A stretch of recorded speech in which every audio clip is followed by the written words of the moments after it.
Chapitre 10. Wadé versus le Moloch.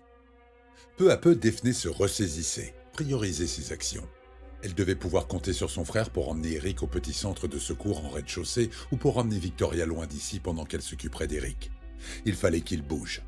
Wadé avait peut-être disparu de leur vie, de manière aussi inopinée qu'il y était entré, mais elle en doutait. L'épisode de possession de son ex-mari, façon exorciste en plus gore, l'incitait fermement à foutre le camp de ce sous-sol.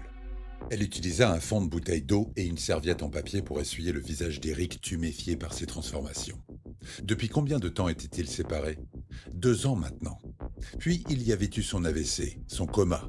Elle s'était imaginée annoncer à Victoria le départ de son papa. Quelle connerie ils avaient faite de ne pas se remettre ensemble finalement. Eric, mon amour, réveille-toi, c'est moi, c'est Daphné, tout va bien. Victoria est là, elle va bien elle aussi. Tu m'entends? Ah, je crois que je vais vomir. J'ai mordu quelqu'un, je l'ai blessé. Je ne me souviens pas. Où sommes-nous? Au quai d'Ivry, avec mon frère. Impossible, je viens d'avoir un malaise au musée Branly à l'instant. Lève-toi, faut qu'on parte, qu'un toubib te voie, tu t'es cogné la tête par terre, tu fais peut-être une commotion. Je l'emmènerai plutôt voir un exorciste.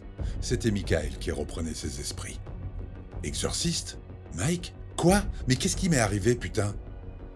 Daphné lui raconta, du mieux qu'elle put, leur part de l'histoire, car pour l'attaque mortelle et la course folle, elle n'en savait encore rien.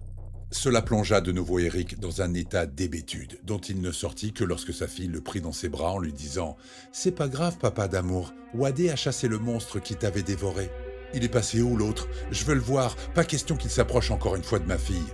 Vous allez m'expliquer ce qui se passe? Comment vous m'avez transporté ici ?»